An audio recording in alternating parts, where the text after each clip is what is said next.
Hi, good evening, everyone. Welcome back to the Tommy Podcast, where I believe a healthy life starts with a healthy mind. If you are on the quest to improve your sleep quality, boost your positivity, enhance your English skills, and end your day with peacefulness, you are in the right place. Today's episode is extra special. Why? Because we have an amazing guest joining me today. She is Vietnamese, but here's an interesting twist. She doesn't speak Vietnamese since she was born and raised in Germany. She has lived and worked there for over 20 years, majored in psychology, and is currently taking a gap year for solo travel across Asia.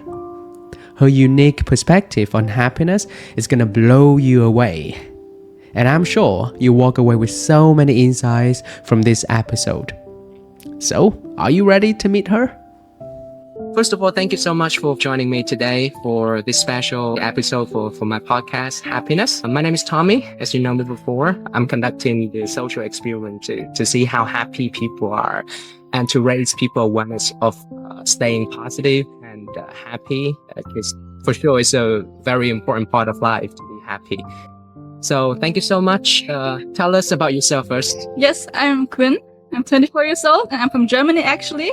But I've been to Vietnam for the first time because it's my parents' birth country. Okay. So yeah, I have Vietnamese roots. Okay. So what do you do for a living?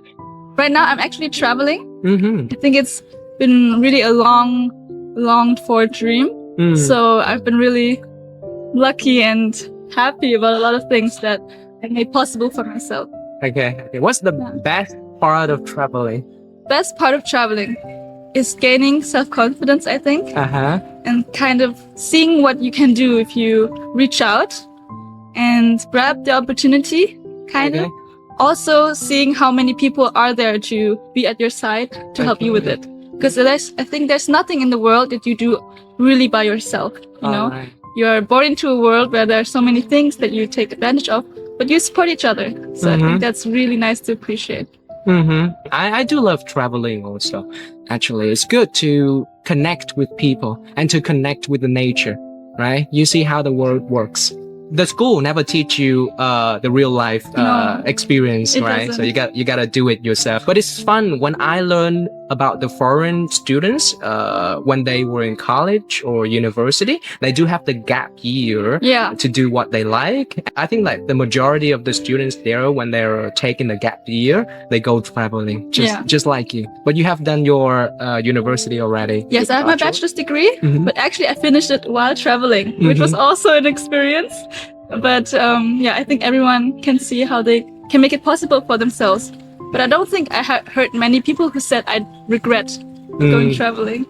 Exactly. Yeah. Or going it's worth it. It's worth it. I think so. Worth our time. Exactly. Okay, so the topic today is about happiness. So I would love to learn about your perspective on happiness. How do you define happiness, Kat? I think it's a pretty difficult thing to define, but I think most people talk about two separate things actually. It's moments of enjoyment, where you feel really joyful about the moment that you're in right now, and then also about contentment with like the general situation or different aspects or topics in life. So I think it's actually not one thing, but like two things. So what do you usually do every day to be happy? I think it's about connecting with people, about seeing how we can make each other smile, or even the challenges in life, laugh about it together. Because I think everyone goes through that. I think that's something you can relate to. For sure. Yeah.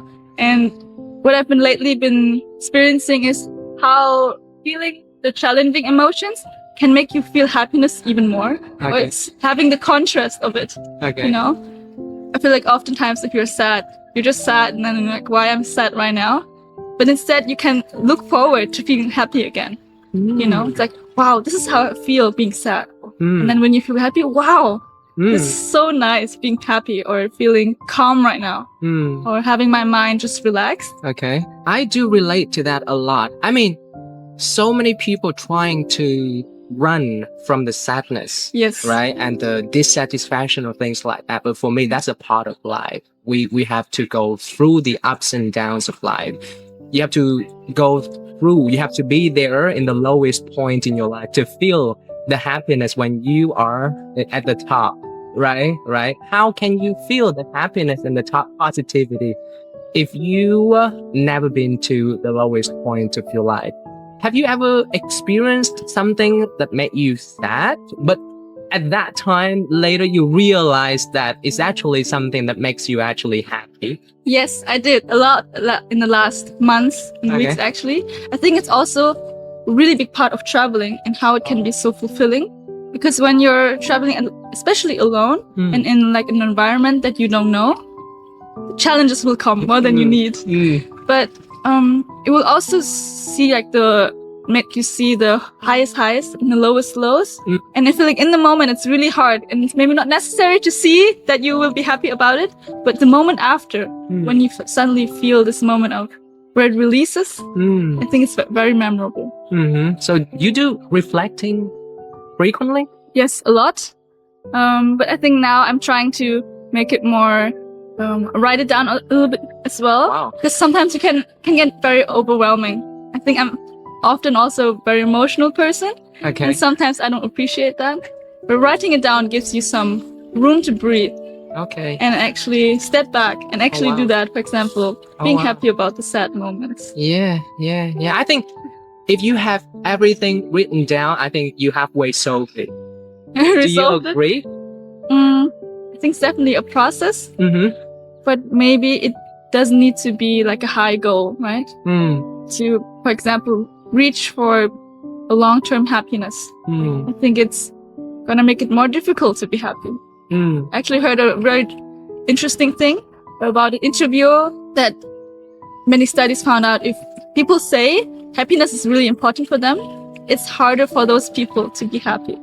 Oh, wow. So I don't think it's something that you can, work towards as a goal. Like, I want to be happy. But it's something you achieve through different things that make you happy. Okay. So what are some of the equation of happiness? Yeah, I heard about a really interesting one that makes a lot of sense. I think it's about what we have and what we want. Okay. But we divide those things. So a lot of people are, I think many times, it's easier to think we try to have more, right? We want to have more fulfilling hobbies, fulfilling friends, fulfilling job. Okay. But instead of wanting more, it's easier sometimes to want less. Okay. So I think that was really strong for me, and something that traveling has literally taught me. When I'm alone somewhere that I don't know, it's so much easier to say, I'm so happy about having a dry, warm place to sit right now, and just being completely happy with that. Okay. So that was, a really important lesson for me. It reminds me of the saying, less is actually more. Yes, I think so. Right. But so many people are wanting or chasing for more, actually, because they think that happiness is coming from having more material possessions, like a nicer house, a more fancy car, like a better relationship when they're not happy with their current one, things like that. But actually, if you keep chasing, things will keep running away from you. Practicing gratitude and appreciation is very important. Right? I think the technique that you have mentioned before of writing things down, what I call is journaling. I do it every day also. At the end of the day, that's a quiet time of mine writing things down. Okay. So apart from journaling, do you have any special technique to help us be more appreciative of what we have so that we can be happier in life? We can understand the mindset of less is more.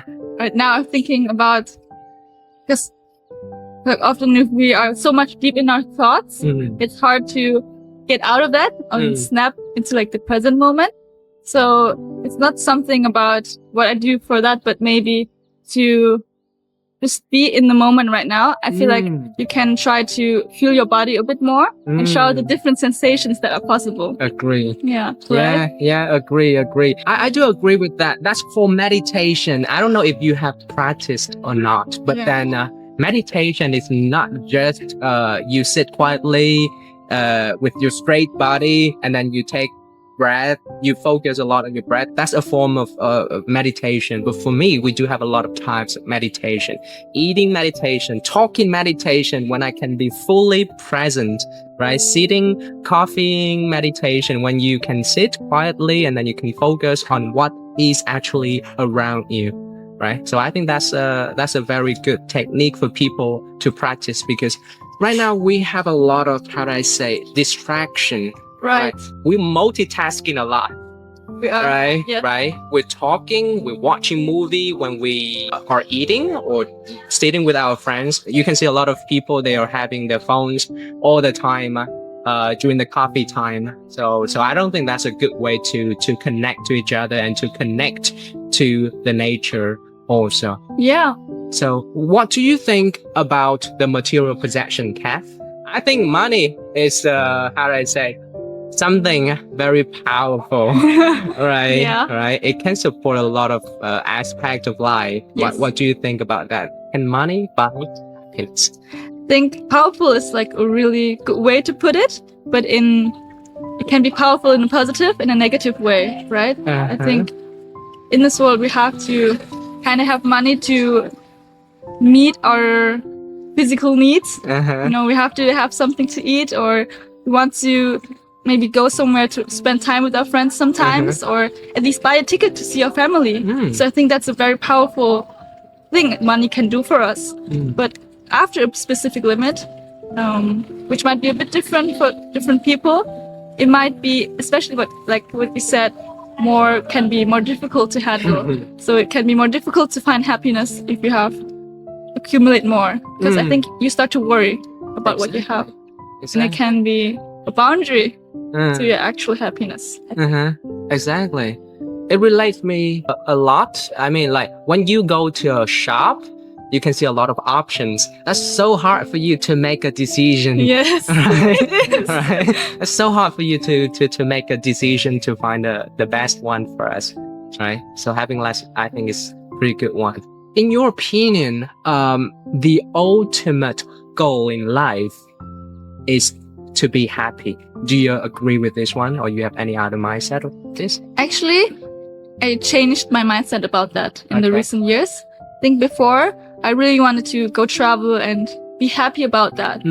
But when I was traveling, I had so many moments of not being happy. And then I was confused. Is this what I wanted? Did I take this time to not be happy? Didn't I choose this for myself?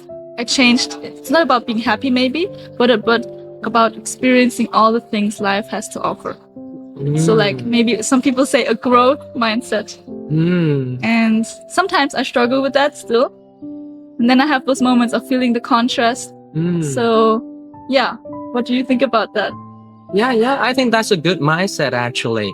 We have to experience that, even though we know the thing that we do may create a lot of struggle and problems when we actually do it. But actually, that's the best part of life, when you can experience the uncertainty. Right. I have heard about the quote: "The bird doesn't land on the branch, trusting that the branch won't break away, but rather trusting in its ability to fly away whenever something bad happens." Agree? I think that's the best part of solo traveling, like you. I think that's kind of right? Like a really nice story to finding your self-confidence, that you will be able to find a way. Exactly. And maybe the uncertainty, you didn't know what will happen, but afterwards, you feel like, wow, I'm so lucky that I've been able so to grateful push. for that. Yeah, right? Right. But I think uncertainty is something I also, it's hard to just live in that moment of being uncertain of what will happen. What is something that you do? How do you maybe deal with those moments of not knowing what's coming? So For me, I think anxiety is something that we create ourselves. It hasn't here yet, but it's good to plan for everything. Even though we know it's not certain, it's not sure, maybe we fail doing something. But I think for me, how I deal with that one is to plan anything out. I love writing. I love planning things. So I write down all the possibilities. Maybe it's positive or maybe it's negative for me. And then I try to find all the solution that I have for the negative one. Something bad, something risky for me. That's it. And then when I actually deal with that, there was something that I have planned before, and then I can have the best solution for that. But then if something I haven't experienced, I haven't encountered before, I think that's a good experience for me. Maybe I'm not doing it at best as I could, but that's a very good experience for me to learn and grow. I think that's very good because like in my business before, as I told you before, I started my first business as drawing center. I was really afraid of teaching online. You know that because you prefer offline teaching, right? Yes. But just because of traveling, so you change your mindset.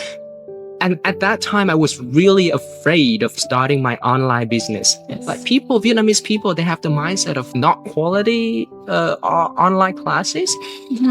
I doubt myself. I doubt my ability at that time because I was doing great in my offline businesses. A lot of students joining the quality lessons.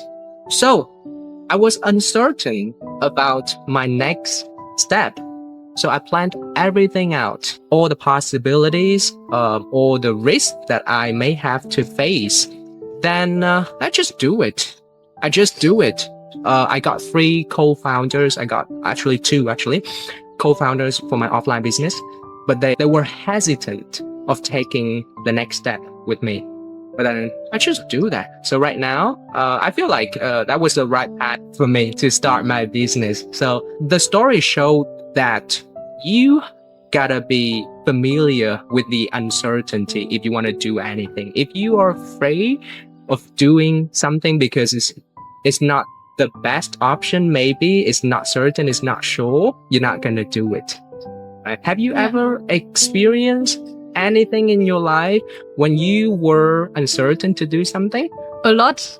I think many people now, when I also just old friends, they say they're so happy and admiring what I do, going traveling with all this uncertainty. Okay. But I was so uncertain before I did this. I didn't know what was coming for me. And I think that's a big thing about being uncertain or facing something that you don't know, right? But I think oftentimes we can imagine not that well how the future will be. You know, it will be that we can do so much better than we thought. So sometimes I think planning as well helps me a lot because I can get quite anxious. But after some certain planning, sometimes for me, I'm afraid that I just close my eyes and jump. It sounds a bit stupid sometimes. Okay. But, you know, if open eyes is too scary, maybe you should close your eyes. Exactly. I love that one. I love that one so much. Remember the last time that we were traveling, we were camping in the place? Yes. If we checked everything before, we may be afraid of going because we know that's a thunderstorm coming. But then that's what I said before. No plan is the best plan. When you just like close your eye and just jump, we don't know. We don't know. Maybe we're jumping to the better place, or maybe it's not. But we gotta deal with that. We gotta deal with that sometime. And we will. I really admire you when you told me that you were a solo traveler. Because I have never done that before, right? Not so many Vietnamese people can do solo traveling. What's the most inconvenient of solo traveling? I would love to know that. That's a really good question. Inconvenient is the perfect word. I think the most inconvenient is just those little things where I think traveling with someone else also will make a big impact. You know? You get somewhere where you don't know anything, you don't know where you can get a rest, refresh yourself, but you also have your luggage. So you have to take your luggage everywhere to make sure you have the little things you're taking with you. And it's so inconvenient to, you know, cramp yourself in the cabin. Because you can't just say to someone, can you please wait here for me for a second and look at our stuff. I think that's really inconvenient. But doing those little things or going somewhere where you can reinvent yourself over and over again.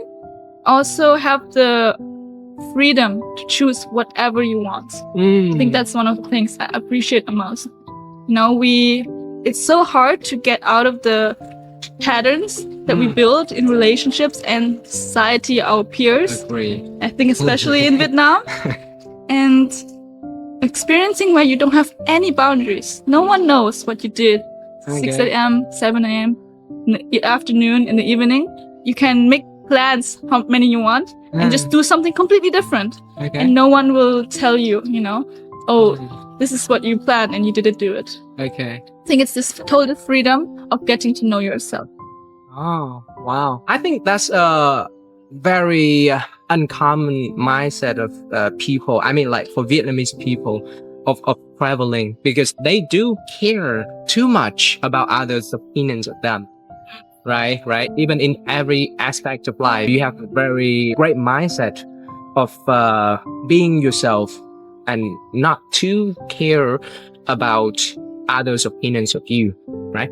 So if you have a message for people on this matter, just to be themselves, just to say what they feel, right? To do what they like, not, you know, paying attention too much to others, what would it be? I think at the end, what everyone says to each other, the longest time that you live or like have to live with someone's opinion is your own opinion. You know, not your parents or your partner or your kids, but you live with yourself the most. Exactly. And I think that's the opinion, you know, that will ultimately be the one that you have at the end. So, yeah, I think if we can be happy with what we do ourselves, that's going to be the biggest impact on our happiness. Well, that's pretty cool message that you have. Yeah. You are the person that you spend your most time with, right? Yeah, I do agree. Maybe your partner, maybe your parents are really important to you, but actually you are most important to yourself. So do what you like, do what you feel good for you, and just, you know, forget about, just ignore what people think or what people say about you. When was the last time that you were criticized by someone and it has affected your emotion or your result? That is an interesting one. I feel like it's kind of something that occurs every day by the people just on the street, because I think it's the Vietnamese way to connect and kind of care for each other. And I think there's a lot of benefit I see as well. I'm coming from Germany. I'm also traveling in Asia because I feel like often in Western countries, this connection kind of fades away too much when we think about just only about, you know, just because means that we think about ourselves, usually thinking for ourselves also adds to the community. You know, caring about each other, but not in a judgmental way. So I think the freedom that you have, I think that's also a really big blessing for me. Can be quite challenging to find out what you want. Because society has so many opinions. People have a lot of opinions. So it's hard or sometimes you don't grow up with asking yourself what you want. So I think we have to sometimes learn what we actually want. It seems like a simple question. How to learn what we actually want? I think journaling, reflection is a big thing. Being aware of why we think what we think. Or, for example, investing time. I think more than money, time is maybe the most valuable currency that we have. Exactly. You know, we all have one lifetime and we don't even know how long it will be. But spending that lifetime on answering this question. Okay. Very powerful mindset about being in solitude. Right. I don't know if you spend a lot of time with yourself doing your own stuff, but for me, being in solitude is a very powerful way to recharge myself after a very long day. That's what I told you before for journaling things. This is my habit actually. When I do it, I spend around like 30 to 45 minutes a day journaling, and that's the two parts of my journaling. The first one is my gratitude journal. right? So for sure that every day I gotta be grateful for something, even like the smallest thing. For maybe for today, that's something that I put in my journaling, my journal. I think I can put it on. Yeah, to have the opportunity to talk to you, to share with you. That's pretty good one. And the second part, have you ever heard about the half full bottle? Yes, it's about the way you shift your perspective, right? Exactly. Dealing with some of the challenges and difficulties of life, right? Maybe that's what I told you before. Easier said than done. So Yes. that is the reason why, in some moments of life, we still do something like we think is not good, but that's the experience that we shouldn't blame ourselves because of not being perfect. But then that's something that we should reflect on ourselves so that we can do better. So that's the purpose of my half full bottle journaling. I write down some situations that I could have viewed myself as a half full bottle. Wow, I've never heard of this method as in journaling, but I think I should adapt that. Maybe for today, I could have blamed the people here, right? Because of staying too long. Like we have to wait for pretty long for that one.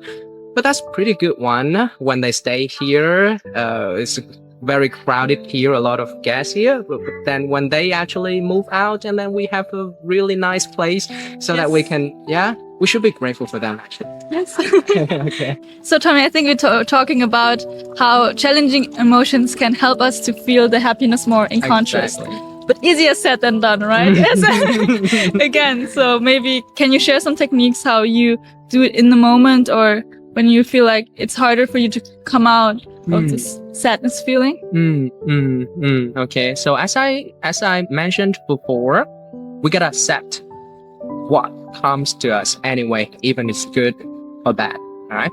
So for me personally, when I have to face the challenges and the difficulties in life, because I'm a positive guy, so I always think about the best case scenario for that problem that is coming to me. So for example, the place before, when we have to change the corner, for me, it's very inconvenient for us to move. It takes time, but later we got a better spot to do things, right? So try to not focus a lot on the negative side of the problem, because that's what we do when we're facing problems in life. We always think it's gonna bring some of the inconvenience for us. It's gonna make us feel so bad, or that our life will be changing, right? But rather than that, try to focus more on the positivity, the positive side of the problem. What can you learn from the situation, right? And then you can shift your mindset, right? You keep the mindset that you either win or learn when you do something, right? So that's a mindset that I have to overcome any difficulties in life. The real experience that I had before, it was in my business. You know, working with people, managing people is hard. Finding the good people is also hard, but keeping them is even harder. Right. But that's a lot of aspects in managing people, right? And keeping people. So I once lost my favorite staff in the marketing department. She was a pretty good one. She can do anything. She can even make the podcast with me. But I lost her. Rather than just focus on the negativity that I didn't do well with my management, things like that, I try to switch my mindset that, okay, maybe it's a better chance for her. It's good for her because she's in uni and she needs to experience more. It's good for her. It's also good for us. We may not know what's coming. Maybe the new one will be better. Maybe that we have to focus more on the policy or something like that to make it better for the current one. Some of the lessons that we can learn from this problem that happened to us, right? So I faced it with positivity. So that's what we do in life. If we can practice focusing more on positive side of the problem, we can face anything in life. Yeah, I think that's very powerful. To have this faith Uh-huh. that it will be okay. Uh-huh. Also, I think what is an aspect of it when we are afraid of losing things or see the negative side, we expect something, a specific outcome of the situation. But I think it also has to do with something with looking at our future and maybe sometimes not being that good at knowing what will come. So I think that's also kind of what you mentioned, that we don't know what would have happened if it wouldn't have happened. You have lost the staff, or she would have stayed. We don't know if it would have been the same or better or worse. So I think that's kind of how we can just take it and see how it will bring us further in other ways that we couldn't have thought about. So let's talk about, like, we have mentioned about the importance of staying positive, right? Positive in life. Do you have any special technique to share with the people who are listening to this podcast about you yourself stay positive under some challenging situations? I think from a very simple standpoint, you start with just laughing. Okay. And like, I come from a psychology background. Okay. And the connection between the mind and body is really complicated. Also really strong. For example, even though if you're sad, smiling can make you happy. Or experiencing both at the same time. We're sad, but also a bit happy about some things. And appreciate these things, even though it's hard right now. Okay. So I think humor is just really powerful, as well as positivity, to keep you from, not being too serious about it. And it will make it harder for you to see the positive sides. I think it can help you kind of get out of those sad feelings and maybe look at it from like a bird's eyes view. Agree. Yeah. Agree. I think smiling is very important too. Yeah. That's the best medicine, actually. No side effects. Exactly. No side effect. No side effect. Yeah. I mean, I have experienced the situation where smile can help us overcome anything in life, even the most terrible thing in life, right? Just like the normal thing in life, when people ask you, you got a very tiring day back home after work, a lot of complaints, a lot of things you're faced. But then when someone asks you, how are you? And you say, oh, pretty good. That's just a day. It's all gone. Tomorrow is a new day. And you smile at it. Yeah. It's good. It's the best medicine, actually, to help you get better. Some people, rather than just like focusing on blaming yourself for the thing, it's not gonna work. You're gonna go to bed with the anxiety and the problem always, and you couldn't really sleep sleep depression. I think that's a cause. And what I have learned from your sharing just yet is about the connection between body, mind, and soul. Yes. We're gonna dive deeper in this philosophy of three most important factors of our life: body, mind, and soul. Okay, you have anything to share about this three philosophy? Because that's a great connection between the two. I think that's the three factors that we should focus in order to have a happy life. I think I talked about how it can make it harder to feel happy when you concentrate too much on I want to be happy. But instead use these kind of connections in both ways to help with negative emotions or also feel positive emotions. For example, it's sometimes hard to just accept things, right? It sounds so easy but it's not something you can touch, but you can touch your body. So you can, for example, take care of your body well, even though you're not feeling that well. Okay. But instead of taking or helping with taking care of your mind, you can help take care of your body first. All right. Or the other way around. Okay. Or I think soul is really influenced by connecting to other souls. Yes. So that's why I think it's so powerful to share your hardships with other people. So you kind of can use all these three different steps to, make yourself feel more enjoyment or content. Vary it depending on what comes easy to you in those moments. So let's just wrap up this one. Thank you, Catherine, for joining me today. I love all the messages and all the tips that you have shared with me. like I told you before, I couldn't really imagine that you're just only 24, but you can do something that most Vietnamese people, even me, I cannot do solo traveling. And then very great mindset. I think that's a long time of practicing. You have to go through a lot in order to get to this level of happiness. But for sure, no one is perfect, right? Oh. We never know. We never know. But then keeping a positive mindset, you're gonna have a happier life, right? That's what I say. Happy mind, happy life. Nice. Thank you very much, Tommy, for your invitation.